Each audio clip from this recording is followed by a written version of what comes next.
In this segment, we're going to take our definitions of linear momentum and angular momentum, and more particularly their rates, and see how things work out for rigid body motion. Okay, because this will then make a connection with rigid body dynamics, which chances are you've all studied at some point.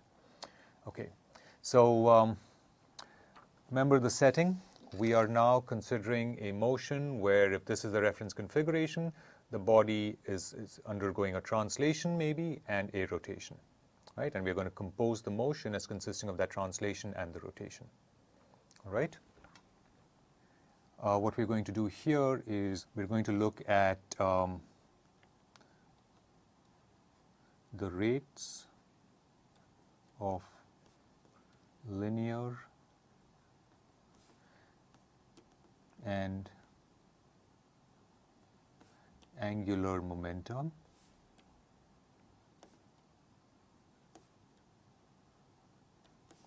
of rigid bodies.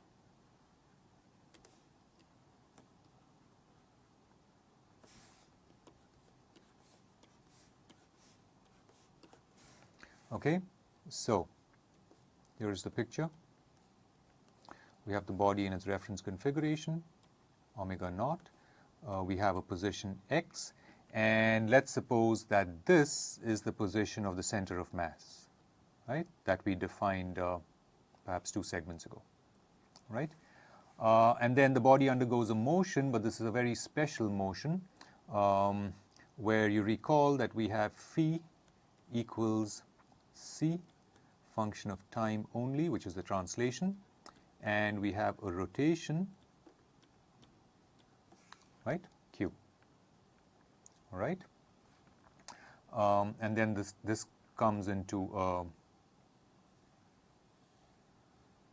well, it doesn't look terribly rigid, but assume it really is a rigid motion. Okay, so we have omega sub t, little x, and that is the position of the center of mass. But maybe I should put the center of mass more in the center at the very least. Okay, so let's assume the body is reasonably homogeneous, so we have that as the position of the center of mass. Okay, and recall that we have a rigid motion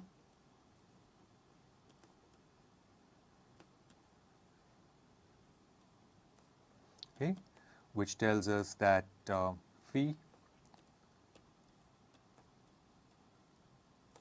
equals a translation vector plus our orthogonal rotation tensor, which can be a function of time, okay, multiplying x or acting on x. And we have that c of t belongs to R3, making it a vector, and q belongs to SO3. All right, rotations. It's an orthogonal tensor. Okay, now let's just remember that c and q are functions of time. At that time, there are instances when I may just want to suppress that dependence just for brevity.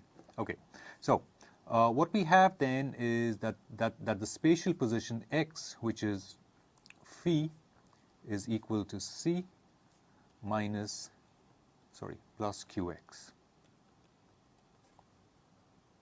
All right. Now, I want to rewrite this motion using the idea of the center of mass. All right, and the way I can do this is the following. Okay, I can now rewrite this as right. This is now. I want to write this as g plus q times capital X minus capital G. Okay? This is easy enough to do because by comparison, what we are seeing here is that what these two imply is that C, function of time, is G function of time, because remember that G here is the center of mass in the current configuration, which is changing with time. Okay? minus q function of time capital G, which is fixed. All right? Once we make that identification, we see that we've essentially rewritten now the motion as the motion of the center of mass. Okay? It is the motion of center of mass, COM for short, and this is, and that is the translation, right? The translation of the center of mass. And the next term is a rotation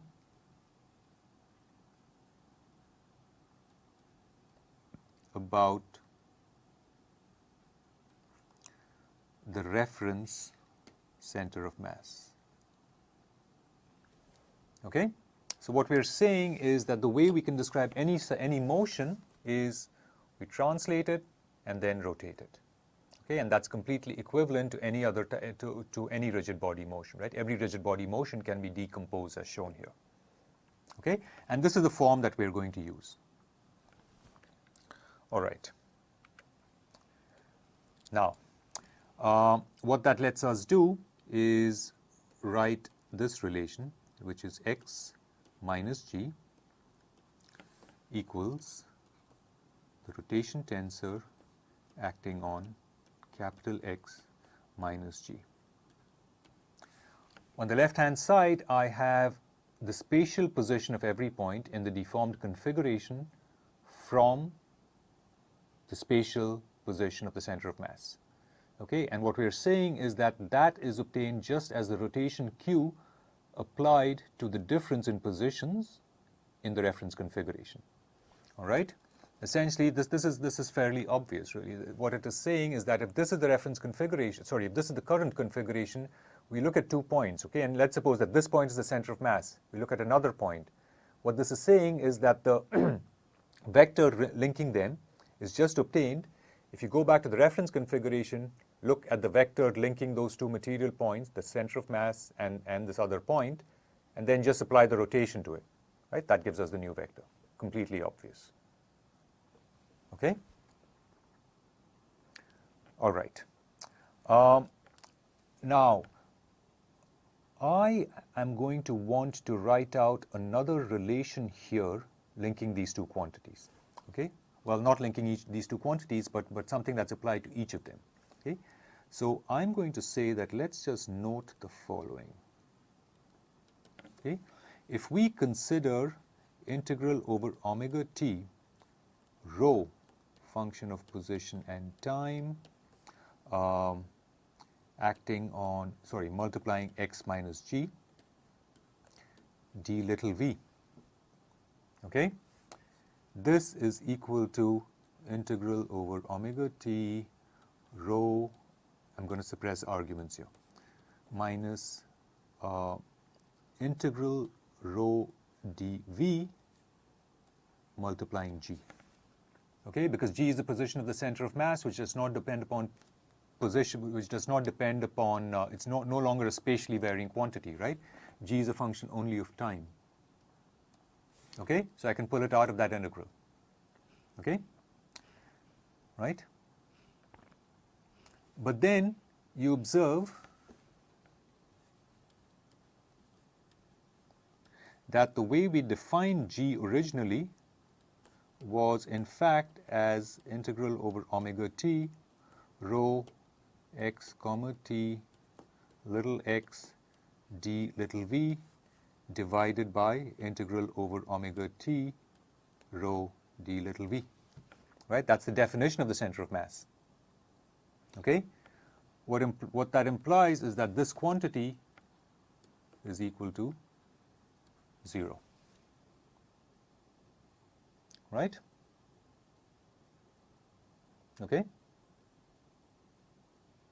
All right, just from the definition of G. Okay, so that's an important result. Likewise, if we do that to the right-hand side, okay, but we do that as an integral over the reference configuration. Okay, integral over omega naught q function of time acting on x minus g dv, and I need to have a rho inside here as well, right? Okay. If I carry this integral out, what I get is, of course, q comes out because it depends only upon time. Okay.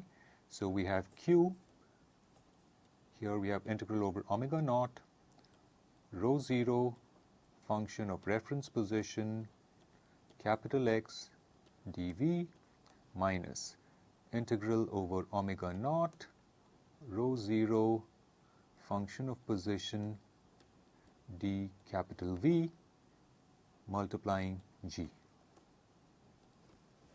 Okay? Close these square brackets. Okay? Again, from the definition of the reference center of mass,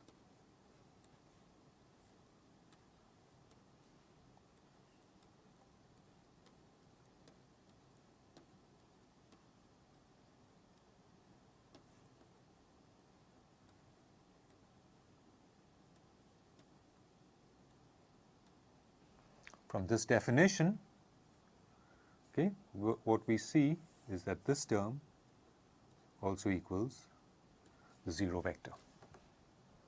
Okay? The reason I've written these results out is that we're going to have to use them a few times in what lies ahead of us. Okay, so let's now move ahead. We're talking about rigid motions, so we know how we can write the spatial velocity, right? Spatial velocity, it's not going to be a function of position, of course. Well, it will be a function of position, I'm sorry. It's going to be given to us as g dot, right? I'm using our expression of the rigid body motion as motion of the center of mass plus a rotation around the center of mass. Okay? Okay, so we get g dot plus q dot capital X minus capital G, right? Now, we'll use the trick that we used quite a few units ago, which is to write X minus G as q transpose little x minus little g. Okay? And we can do this from our expression of the motion that we derived on the previous slide, right? Right on top of this slide. Right? We can invert that to write capital X minus capital G on the right-hand side as shown here, right? As q transpose little x minus little g. Okay? Right? So we get g dot of time plus q dot q transpose acting on x minus g. Right? You remember from a few units ago we called this tensor omega, right? Which we also observed is skew symmetric, right? Omega equals minus omega transpose, right?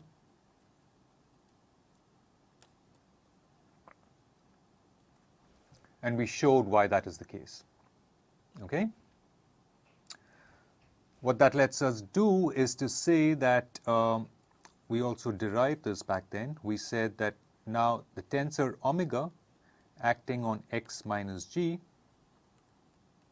is the same as an axial vector omega hat crossed x minus g, right? And here omega hat is the angular velocity.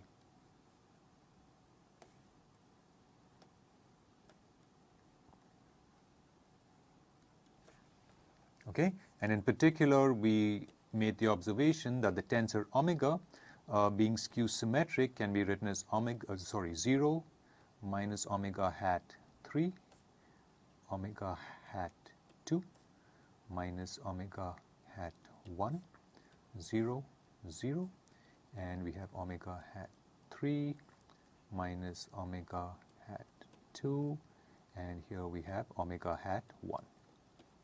Okay, that's a relation between the skew symmetric tensor and that axial vector omega hat, right? We'd worked with this before. What this lets us say finally then is that for the velocity, we have the velocity depending upon spatial position and time as the velocity of the center of mass plus the additional velocity that comes from the angular velocity expressed about the center of mass. Okay? So, the velocity of any particle, of any point on the body as it's undergoing rigid motion is given to us by the velocity at which the center of mass is translating, right? Plus the effect of the rotation about that center of mass. Okay, those are what those two terms are. Okay? So I would call this therefore the velocity of center of mass, and this is velocity about